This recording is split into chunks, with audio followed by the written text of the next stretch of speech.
everyone. My name is Arlene Yu, and I am the director of the Knowledge and Legacy team, better known as the Archives, here at Lincoln Center. Thank you so much for joining us this evening for our panel discussion and the opening of our archival exhibit, Oye, Puerto Rican Theater Breaks Through.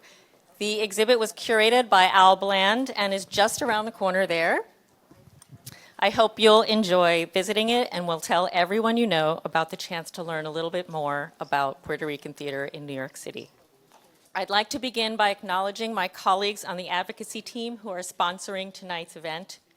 I'd also like to acknowledge the contributions to our exhibit from the Billy Rose Theater Division and the Theater on Film and Tape Archive at the New York Public Library for the Performing Arts, and most especially from the Archives of the Puerto Rican Diaspora at Centro, the Center for Puerto Rican Studies at Hunter College, CUNY. From Centro, we are honored tonight to welcome as our moderator its directora, Dr. Yomaira Figueroa Vasquez, who is also professor of Africana, Puerto Rican, and Latino studies at CUNY Hunter. A native of Puerto Rico, she was born and raised in Hoboken, New Jersey, and is a first-generation high school and college graduate.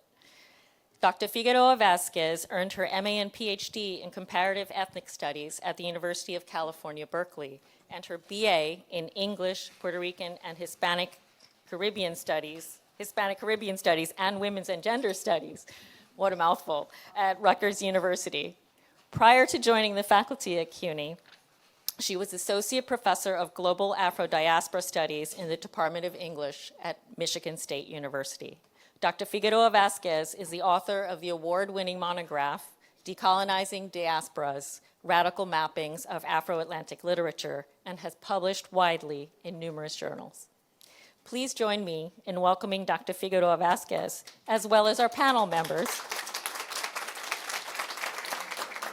whom she'll now introduce. Ya estamos. Buenas tardes. ¿Cómo están? Espero que bien, gracias. I'm Yomaira Figueroa, and I am so honored to be here with you all tonight, and especially with this amazing panel of accomplished women to, kind of rejoin us and to celebrate this beautiful exhibition, Oye, Puerto Rican Theater Breaks Through. This panel is going to discuss some really important historical contexts and contemporary moments in the worlds of Puerto Rican and diasporican theater.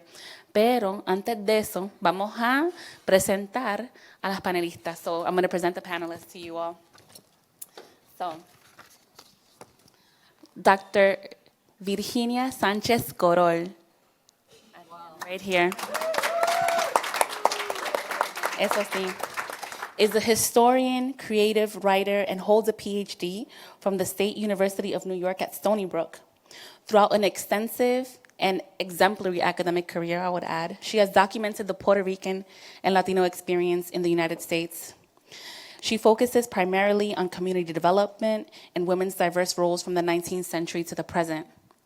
In 1978, she joined the Faculty of Puerto Rican Studies at Brooklyn College, and with the publication of the incredible and foundational text From Colonia to Community, The History of Puerto Ricans in New York City, she broke new ground in the emerging field of Puerto Rican studies. It's really one of the foundations of our field. Among her publications are the award-winning 3-volume Latinas in the United States, a historical encyclopedia co-edited with Dr. Vicky L. Ruiz, the first scholarly collection to detail the lives of America's Latinas from 1565, the settlement of St. Augustine, to the end of the 20th century. Her recognitions include the Herbert H. Lehman Prize for Distinguished Service to New York History, a Lifetime Achievement Award from the National Puerto Rican Day Parade, and the Inter-University Program on Latino Research Lifetime Achievement Award. The following presenter is Caridad de la Luz, a multifaceted, a multifaceted performer known as La Bruja, who is an Emmy Award-winning writer and performer. She won an Emmy in 2022 for a cultural short called Legacy of Puerto Rican Poetry, and that aired in 2021 on ABC. In January of 2022, she was appointed as executive director of the Nuyorican Poets Café, which I think is an incredible honor due to the fact that that is where you started your career, right? What a beautiful circular moment right there. That's where she started her career in 1996. In 2023, she helped secure a renovation project of $24 million for the Nuyorican Poets Café. And that is called Nuyorican, and it is funds to help completely renovate the entire building. And that's underway right now, and the building will reopen in 2026. She is the winner of the Jerome Hill Arts Fellowship and the David Prize finalist in 2021. She balances her career of activism, education, and motherhood, and art with performances in successful off-Broadway musicals such as I Like It Like That and Betsy as the title role. She has been one of America's leading spoken word poets for over 20 years and has received the Puerto Rican Women Legacy Award, the Edgar Allan Poe Award from the Bronx Historical Society, and was honored as the Bronx Living Legend by the Bronx Music Heritage Center.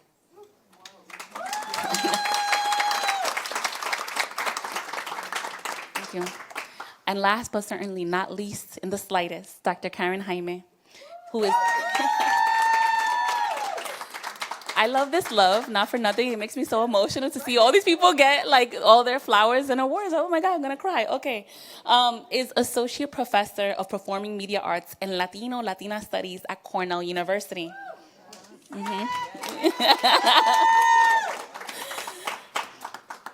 Dr. Jaime is the recipient of a Schomburg Center for Research Black Culture Fellowship in 2023-2024. And was a Mellon HIDVL Scholar in Residence at the Hemispheric Institute of Performance and Politics at NYU, as well was a Junior Faculty Fellow at the Institute for Citizens and Scholars, their Career Enhancement, which is formerly known, and most of us might know it as the Woodrow Wilson Career Fellowship, which is extremely competitive. Karen was also a Rockefeller Foundation Research Fellow and Chancellor's Postdoctoral Research Associate at the University of Illinois Urbana-Champaign.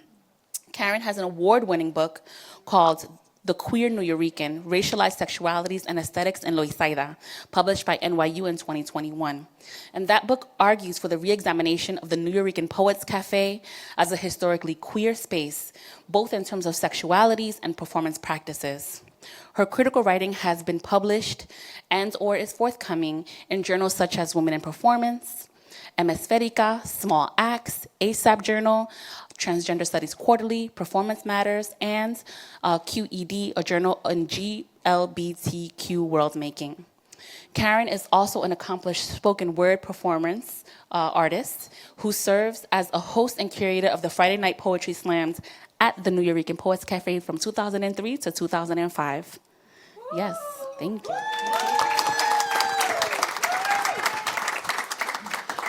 So you can all imagine how deeply excited I am to be here.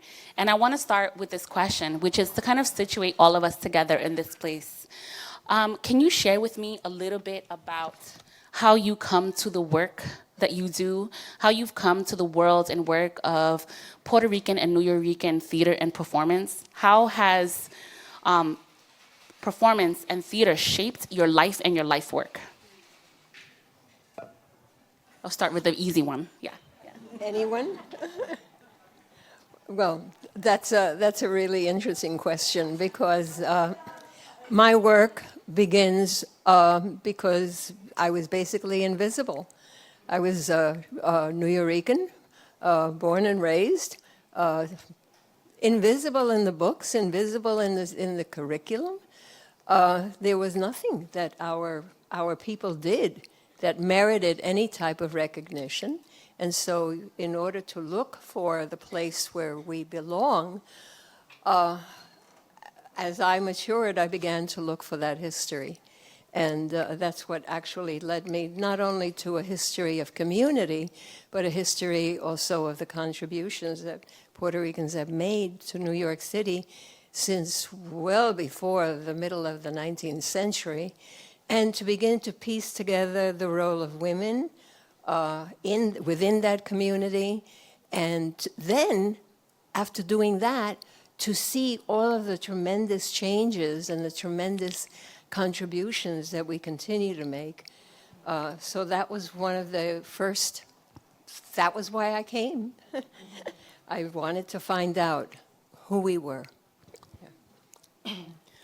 My great-grandmother, my maternal great-grandmother, my grandmother was taking care of both of us at the same time. So my great-grandmother and I would sit in la sala, and she didn't know how to read or write. We called her Mama, but she had a memory of gold and would recite poems and songs. And so it started for me very young, very little there with her. And so the living room became the first stage. Every Christmas, Thanksgiving, and all of that, we would do a show, and I was hosting open mics as a child, and always wanting to hear the artist within each member of my family, because I knew that there was an artist in each one of us. So it was always about holding court and bringing them in to share. So it started for me there. For me, it started when I got to college. Like, I grew up in a house where we only spoke Spanish, and so I would read and I would see productions in Spanish, and then I would go to school and things were in English. And there was nothing that sort of spoke to my experience as someone who was bilingual, who was straddling two cultures, who was trying to see herself on television, on stage, read books that were written in the way in which I spoke, and the way in which I sort of navigated the world. And I took a class in college where I started reading the work of like the Nuyorican luminaries and seeing the type of code switching language productions where I was like, oh my God, I finally see myself. I finally can hear the language before anyone even says it out loud. And I not only wanted to read that, but I wanted to create that. I wanted to analyze what that meant, and I wanted to kind of be in a space where I could also share that with people. I agree with Pedro Pietri. When I first read his Spanglish national anthem, it was a poster. It was in college. I saw it on the wall, and the first time I read that piece, it's same thing. I understood that language. Like, finally. Yes, I was like, finally. I want to do that. Like, I want to do that. And it changed my life. Pedro Pietri's poem, and yeah. I think the interesting thing about the fact that we represent different generations is fascinating, because for my generation, entertainment was in the home. And I remember, in the South Bronx, our family getting together every weekend. I don't know how my mother did it, but there was always a pot of rice and beans on the stove. And people came with their guitars, and there was music and there was dancing. And then at one point in the evening, there was poetry reciting in Spanish. The music was in Spanish, everything was in Spanish, but the poetry being recited in Spanish helped you to develop an appreciation for the language. Even if you didn't understand exactly what was happening, you knew that that moment in time was sacred. And we kids, we Boricua kids, just had to stop and listen. And there was nothing like that around us. There were no poets. There wasn't anyone that could replicate what was happening in our own home. And I never, ever thought that it was important until I started to reflect on how music, how performance, how acting, representation, recitation, declamar, that's what they were doing, and it was very dramatic. And then, as I started to do my work, and I read about how the tobacco workers, the Puerto Rican tobacco workers, always had a reader in the factory that would read to them as they were working. And this reader had to be the most wonderful, dramatic person to bring silence to the factory as they rolled the cigars. So that's all performance, and that's been with us since well before the 20th century. So it's interesting. Yeah, no, that's incredible. And I mean, you're all speaking to the power of language, what it means to hear ourselves and see ourselves, and then understand the way that our like transformative experience with language across English and Spanish then allows us to act upon the world, right? And to see yourself. There's something really incredible about being able to finally see yourself reflected in the world that you're living in a way that perhaps you hadn't before. I think that our history is so deeply rich in the kind of oral tradition. And so I would love to hear a little bit more about the longer history of Puerto Rican and diasporican theater and performance. What are the roots of this practice? And I mean, I can start with a kind of false question. Did it start in New York? Where did it begin, right? What are the roots of this history? Yeah. One of the ways that it began was by the 1920s. We already had compañías teatrales. You know, you had theatrical companies that would come together to put on a play. We had playwrights, we had producers, we had actors who intended to put together works that were political in nature or satiric.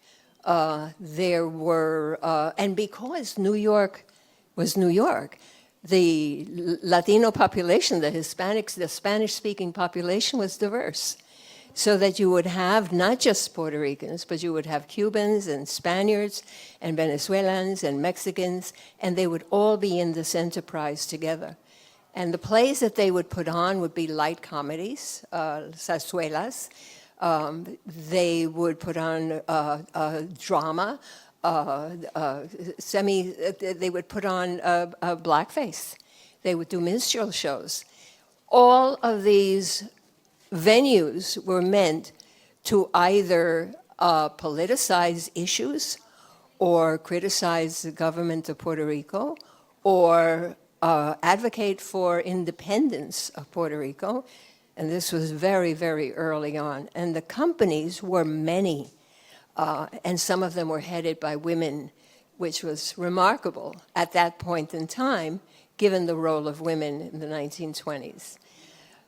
These productions are really the forerunners of what we see today, whereas the focus there was Puerto Rico, or Puerto Ricans, or Nuyoricans, only they didn't call them Nuyoricans then, but where the focus was there, those were the precursors to the blossoming that we see today in theater. So. And my understanding also is that there were many different artists from all around the world, but because of the migration of Puerto Ricans, it's considered Puerto Rican theater because Puerto Ricans were the larger community at that time.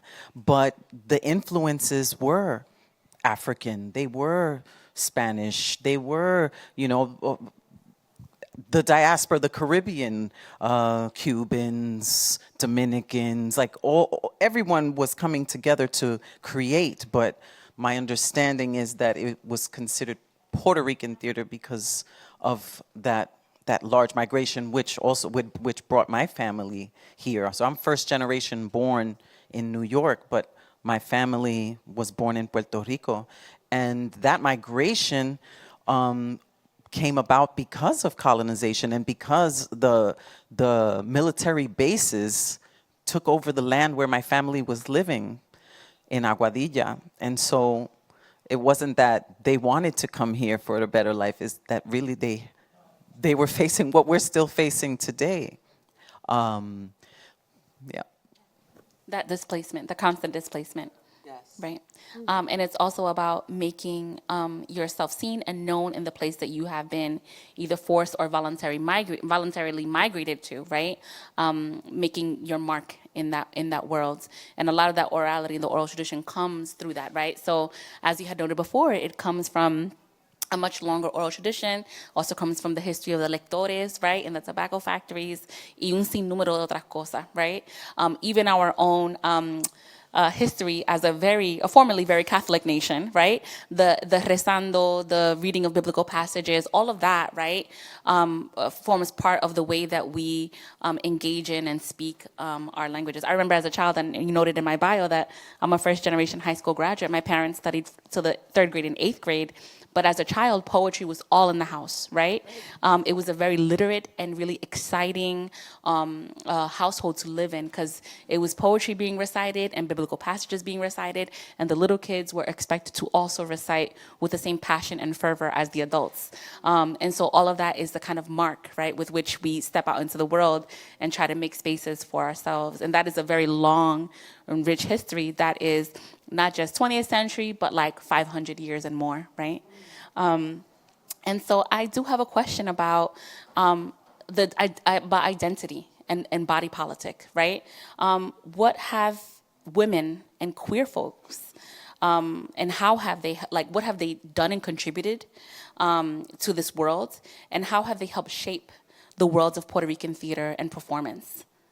I mean, I think when you see the exhibit, one of the things that you're going to see, and someone who's very prominent there, is Miguel Piñero, right? One of the founders of the Nuyorican Poets Café, very well known for his 1974 production of Short Eyes right here at the Vivian Beaumont Theater. You know, started actually at Riverside Church, written when he was incarcerated. But there's always this narrative. It was like, yeah, Mikey, no, Mikey was queer. Mikey had a number. You keep looking, Martin Wong, the number of boyfriends. Miguel Gallardo, also queer. We can go through the list of the foundational figures and the type of work that was being produced, right? The work of the family or a group of formerly incarcerated people who were in the stage production of Short Eyes also led to the development of the Young Family, a group of youth, at-risk youth, who then also started creating and working theater. And if you look at sort of Miguel Piñero's oeuvre and all of his plays, there are always this underlying element of same-sex desire, criminality, queerness that is foundational but not often interrogated, right? So in order for us to really start thinking about it, it doesn't need to be delineated as like, okay, we're gonna have this queer theater production, right? It's like, no, what are the queer themes that are in the play itself? What is being unpacked, uncovered, what is being challenged? So I think that's something that I always try to think about and work through, because if you don't say it, then it's always, the default is, well, it's not queer, right? Like, so if I look at the exhibit and I'm like, oh, he did all of these shows, right, it's an example of Puerto Rican theater, it's also an example of queer Puerto Rican theater. Right? So it's kind of making that narrative visible so that we can highlight those contributions in the same way that we need to highlight the contributions of women. Like, if you don't say it, again, what's the default there? And it's true about that erasure, and it's evident in the movie Piñero, and where they completely erase that part of his life, and he was openly queer. He was openly queer, and as executive director, I learned more about them as people, and things that I didn't know and wouldn't know had I not been told by people that were close, or finding documents and things in his literature.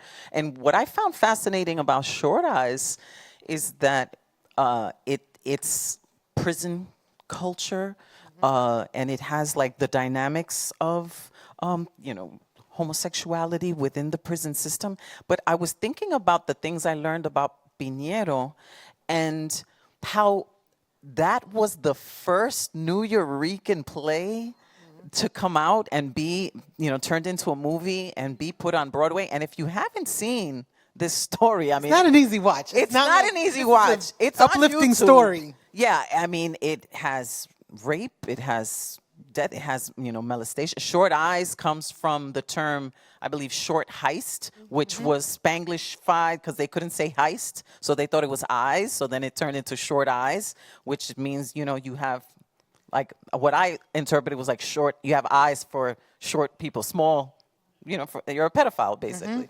But to think that that was the material that was brought as like the first, I found it shocking. Yeah. And maybe he got away with, or it was glorified because he was a man. I mean, I think that's part of it. I think that we can also think about it as representing a particular reality that aligns with different stereotypes and tropes that people felt like, oh, I knew it. Always criminals, always going to jail, always this. There's that critique of it, right? Like we can think about it as, well, why didn't it present this uplifting story? Because that wasn't his reality, right? I think when we think about Puerto Rican theater and we think about it in particular around, let's say like the 1970s, it's articulating a lived experience at that time, and it's telling a story that wasn't necessarily told. If this is your reality, if this is the language that you use to speak, if this is the medium that you use in order to articulate your story, then I'm not going to sugarcoat it if my life is not sugarcoated, right? This is someone who, like, at the age of 12, starts stealing because his mother's pregnant and doesn't have any money, right? And they're living in a basement in the Lower East Side. So that's the story that I'm going to tell. I don't have another, like, I think we don't have another story to tell if that's not it. And I think it's important to tell those stories as well. Like, it doesn't always have to be rosy. We can be critical of the lived reality and think, what are the conditions of possibility that can exist outside of that? Then I also wonder if it was also convenient for that view of Puerto Ricans Yeah. to stand, Yeah. you know. But other artists, or a woman in particular that had an impact on me and my theater was Miriam Colón, and also Rosalba Rolón, who's here, you know, the pregones, seeing those women in charge of these spaces and creating spaces for artists to create more work was absolutely inspiring to me. But I, really thought about, one of the things that I wanted to say was that before the Nuyorican Poets Café was called the Nuyorican Poets Café, it was the Puerto Rican Actors and Writers Workshop Incorporated. Before it was Nuyorican Poets Café, that's what it was. So it was about actors and writers. So it inherently was theater. Like, it was about theater, not just about poetry. That building was purchased by Miguel from Ellen Stewart at La Mama, because she used to use it as a place for jazz musicians when they would come into town. So there's like this long legacy of, like, this has always been about theater, and then we got poetry. We can think of Jorge Brando, El Coco que Habla, doing declamaciones in Spanish around the Lower East Side, and really thought of as like the father of Nuyorican poetry, right? Even though he was doing this in Spanish, but the aesthetics of it, the tenor of his voice, the rhythm of his speech, how that later then informs the type of work that you end up seeing coming from Miguel, coming from all of, like, the first draft poets, from Pietri, all of these folks who's like, oh, there is a lineage that's coming from Puerto Rico. Like, Brandon starts in Puerto Rico, brings it to New York, starts it in the Lower East Side, and really you get used to that rhythm. Like you were saying, like the rhythm of that speech, even if people didn't necessarily understand what he was saying. So it's like this whole trajectory.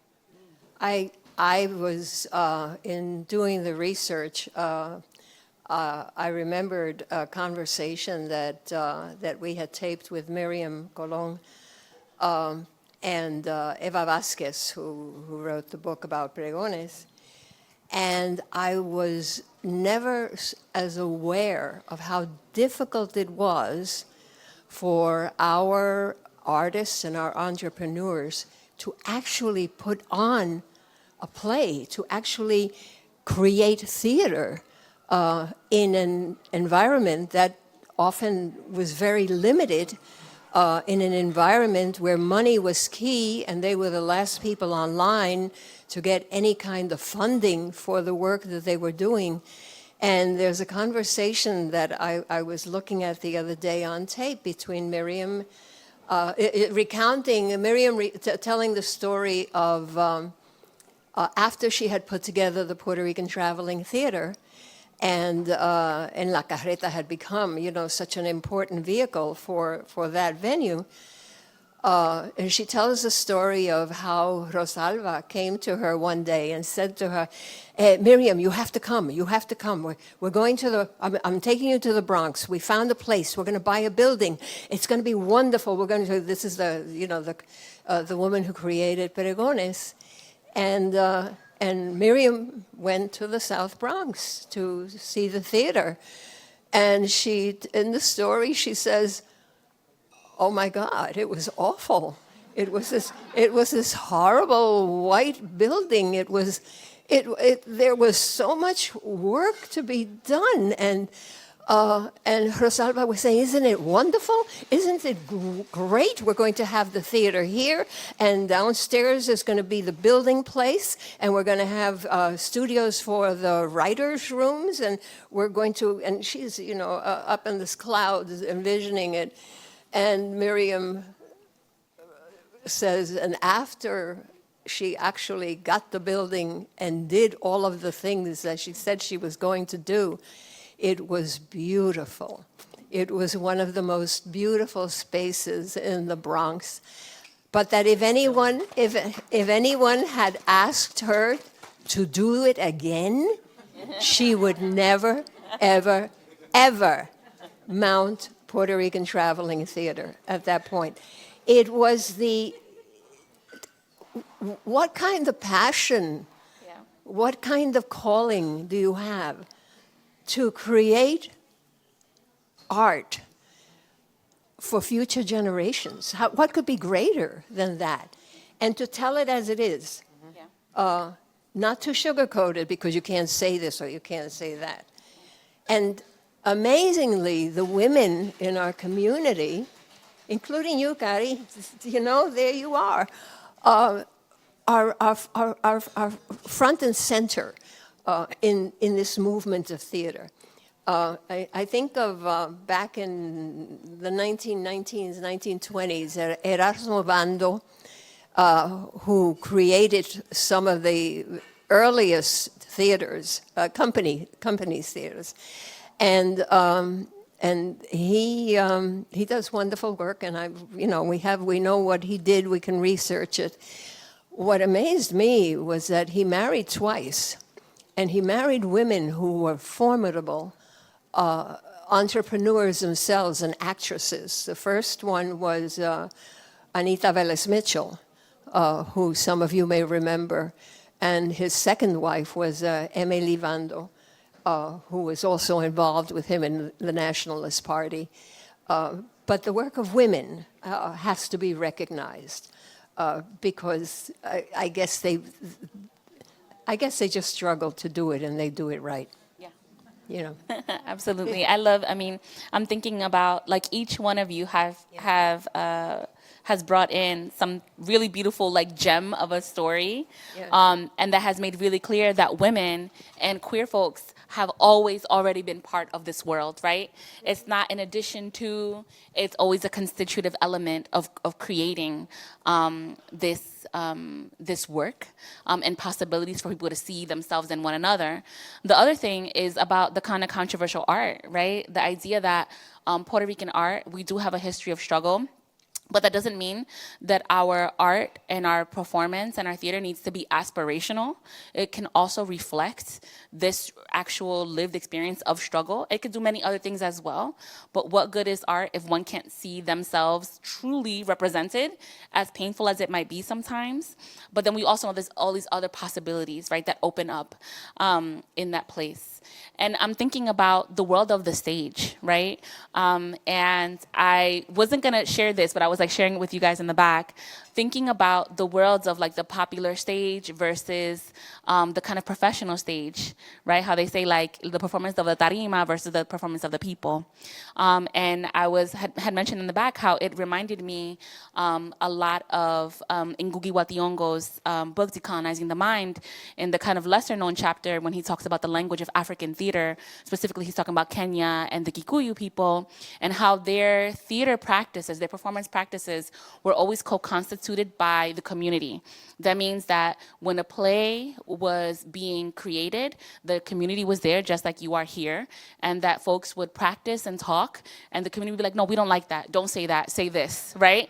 And so it would be created together with people, and then it would be performed, right? And folks would be part of the creation of that. And when the British came and colonized Kenya, they also transformed the theater into what we understand now, which is everything is done behind the curtains. There is a script, there are practices, the community is not involved in that, and then it is performed to the community without really their input or consent, right? About the story that's being told.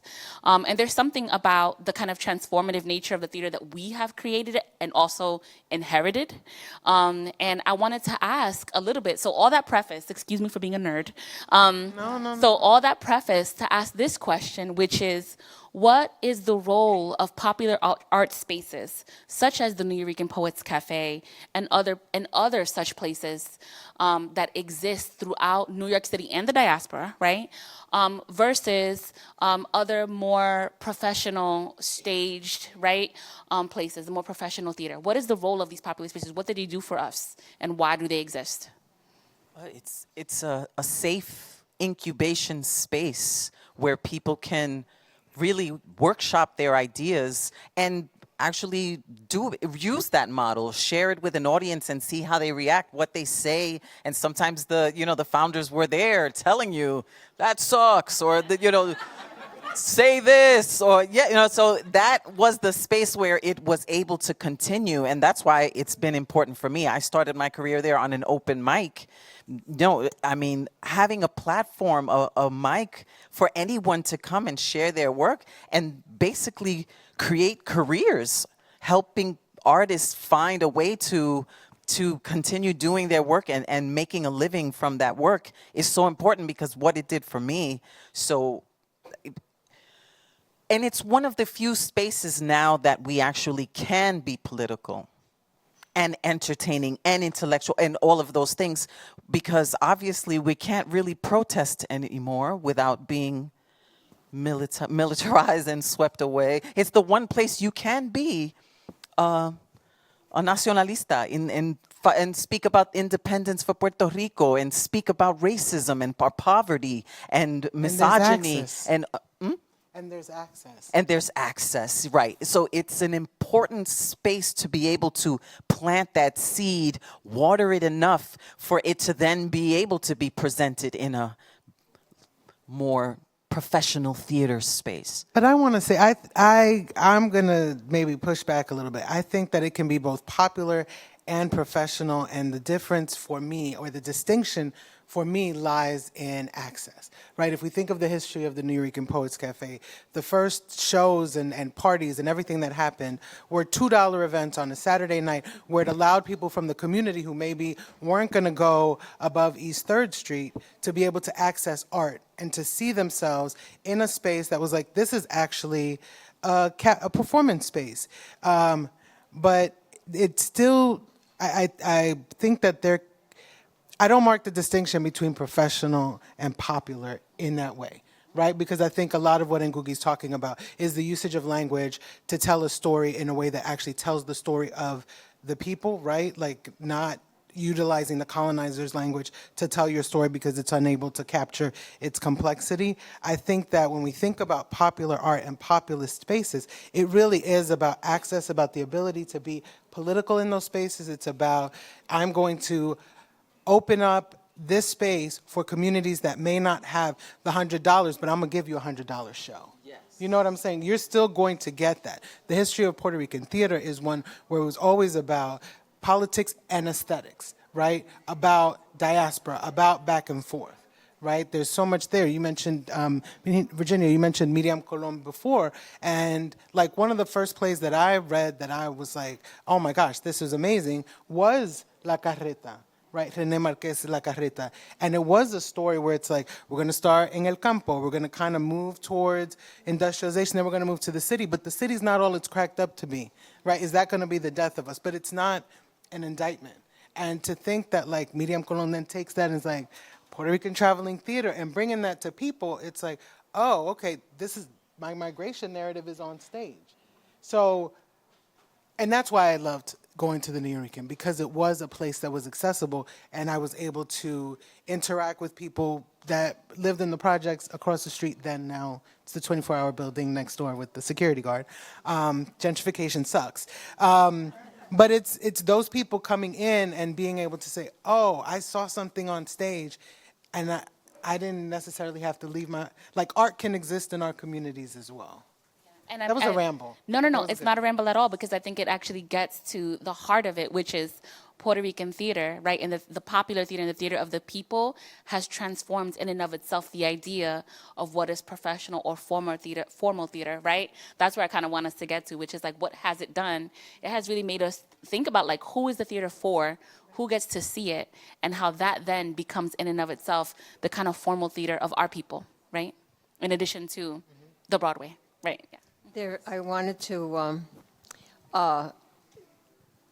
bring Jesus Colón into this, because I came across this and I thought it was so beautiful. He says, I think of a world where emerging generations see themselves in the creative arts that define their community, their roots, and their thinking about themselves. As simple as can be. You know, that to him was theater. And I wanted to share that with the panel. Yeah. I did a musical 15 years ago called Boogie Rican Boulevard, and it was Boogie Rican being more specific from the Boogie Down Bronx Puerto Ricans. So I was able to present that. First, I workshopped it at the Nuyorican Poets Café as a one-woman show, then turned it into still playing 7 characters with a cast of 5 people, turned it into a musical, did the music with William Cepeda. And at that same time, In the Heights was happening. Getting all this support. And, you know, in my play, I had homophobia, drug addiction, abandonment, all of these, very serious and relevant topics that were affecting us, but I wasn't getting the support. It wasn't considered Broadway worthy because of the seriousness of those topics. Now, had I been singing just about piraguas and cafe, and then maybe that will get You needed big. to like rap sing for the people. Give them what they want. But to stay true to the roots of Puerto Rican theater is really to speak of our experience, our truth, and not sugarcoat it and make it palatable. It's about really telling the truth, but in an artistic way, also with comedy, satirical way. There's still this beautiful way of speaking of the most heaviest topics in such a light way, But even still, now, fast forward, now I'm doing From Puerto Rico, which is in response to Hurricane Maria and the landscape of my family being completely changed. All of my elders gone after Hurricane Maria, and the pain of seeing the displacement of Puerto Ricans, the lack of support, and what's actually happening on the island now. Just staying true to the roots, like not doing it for the Broadway theater that would find it palatable, but doing it for the people that need that. That reminds me of Raúl Julia on stage at the Delacorte, and when he decided that he would not get rid of his accent. Remember? He would not get rid of his accent. You were going to get his accent because he was Puerto Rican and he was playing a Shakespearean role, and he went on stage, and that sort of opened it up. Miriam Colón also discusses that, and she says if it hadn't been for Raúl Julia, we all would have had to get rid of our accents. Our accents is what connects us to the people that we mostly want to reach. And also reminds me that time period when Raúl Julia takes that stand is a time when if you were going to be a teacher in New York City, you had to take speech courses, because if you had an accent, you would not get licensed as a teacher. So I think the politics there is kind of subtle, but it's there. So. Identity. Yeah. I mean, I wish I was a fly on the wall in that time so I could hear him be like, "Tu be or no tu be?" ¿Verdad? That is the question, mommy. You know? I mean, I'm sure he he's a proper he was a proper actor, so let me not play. Okay. But I think the mommy still would have been there. Yeah. Right, mommy? Okay. Dale. Okay. Okay, so you have all mentioned a little bit of this throughout each of your discussions, right? All of your answers to my many questions. But you've mentioned a lot about the rich history of Puerto Rican theater, but that it wasn't all Puerto Ricans, right? There's a lot of influences. So I would love for you to talk and to share with me a little bit about the influences that Puerto Rican theater and performance has had on other groups and their artistic practices, but also how have those groups, particularly Black, Brown, and people of color, right? Like those arts and performance, how have they created and helped to influence our practices of arts? Is that a clear question? You know, that question of relationships, relationality with them? How have we helped shape other folks' artistic practices, and in return, how have they helped to shape ours? Ooh, I stumped them. I love think it. about hip hop. When you bring Stumping. that up, I think about hip hop and how hip hop is considered an African American art form, but that Puerto Ricans and Latinos were there all along. So helping to create this, right, this cultural phenomenon.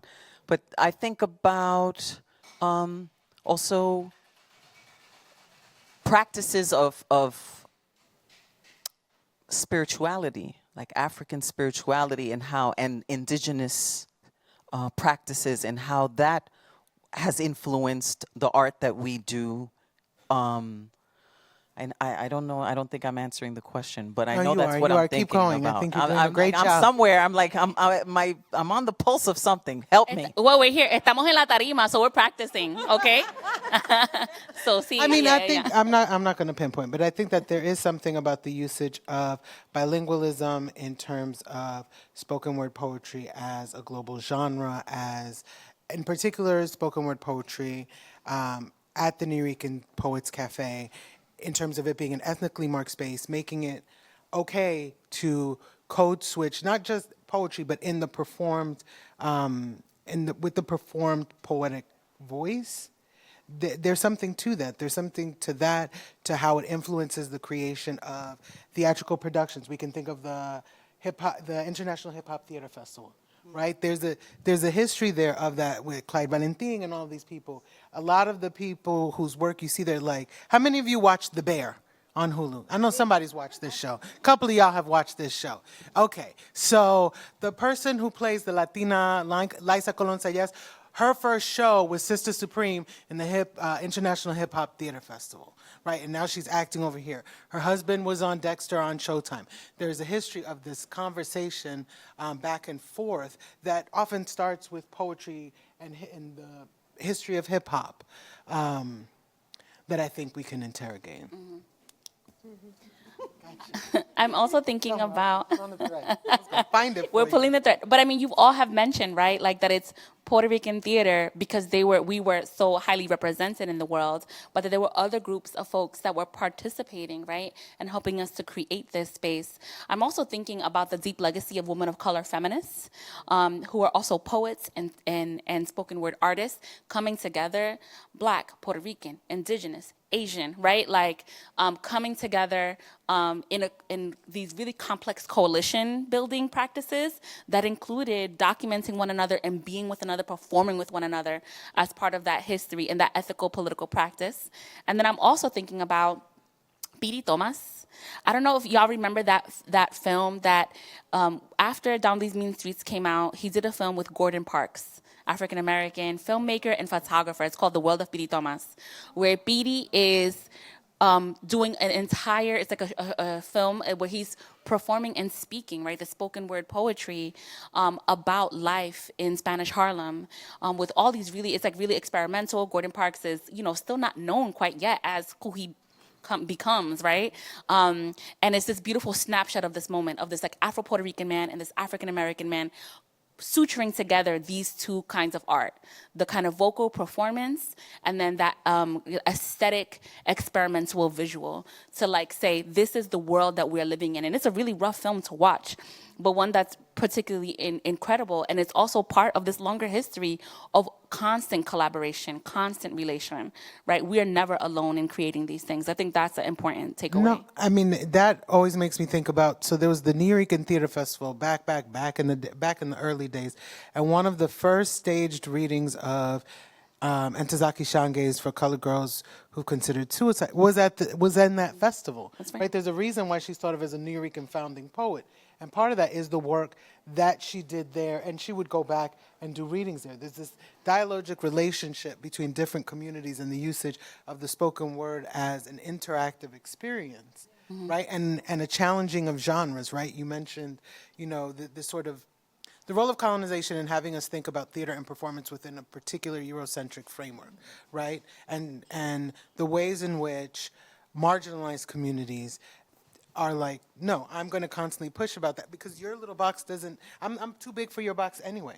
So I might as well redefine the type of work that I'm going to create, how I'm going to create it, and who's going to get to sort of be able to finally see themselves. Who's my ideal audience, right?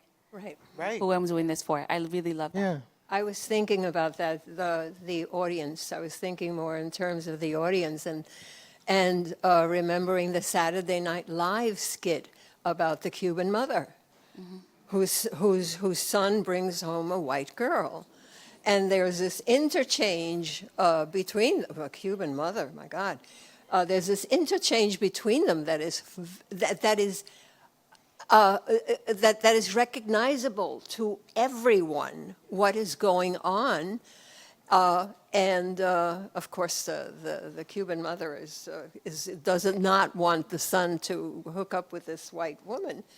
But what's interesting about it is that it plays well also to a Latino audience who can sit there and say, I recognize that. Oh, yeah, I know who she is. Yeah, she's right. Yeah. That kind of intersection at a popular level. Absolutely. Yeah. So before we go to the questions from the audience, I'm going to ask one last thing, pero tiene que ser más rápido porque nos van a votar. Okay. And so that's that we have this amazing crowd. Thank you all for being here. Thank you so much. And I want to know, because there's a bar here. It's, I don't know if it's an open bar. Can we open? I'm just kidding. Okay, anyway. But there's a bar here. They might forget what you said today. So if there's one thing you want everyone here, and look at us in the eyes, there's one thing they want you to know. What is the one thing you want them to know about Puerto Rican and Nuyorican theater and performance, the takeaway? There'll be a quiz after this. You want us? I want you to tell I want you to tell them what they I gotta know.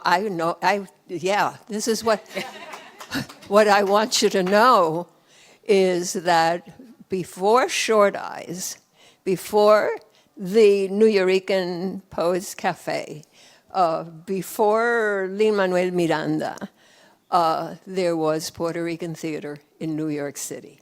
And it extends to the 1880s, so that we have a long, long history. Of course, today's theater is the result of those early interventions. But I think those people back from that century, and I'm a person of the 1900s, so I think those people who would look at theater today would say, wow, look at what we have wrought. Yeah.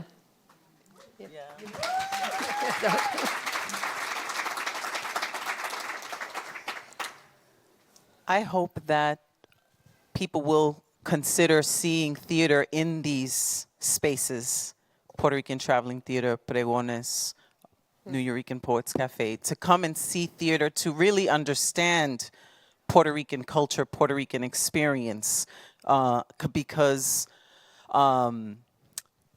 in the contemporary, commercialized views are not the Puerto Rican experience. So to really know us, it actually dehumanizes the Puerto Rican experience and Puerto Rican people but we are beautiful people. We are human. We have deep, profound feelings. We have great sense of humor. We dance beautifully. We sing beautifully. We have much to offer.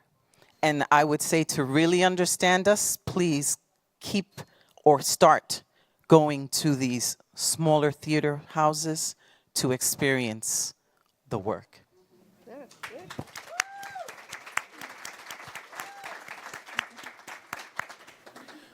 Look for shows that tell you the story, not necessarily that is the one you want to hear, but the one that you need to hear. That's telling the story that you're not seeing anywhere else, that there's a complexity of characters, that is not sort of a one-dimensional person on stage that's just going to reify particular stereotypes. It's the one that kind of challenges to think beyond the moment and that you're living in right now or what you're used to seeing. That's often the one that's going to make the most lasting impact. I love that. I think on that note, that's a perfect ending for the evening. Thank you everyone for coming, but please let's us all give us a huge round of applause to our panelists.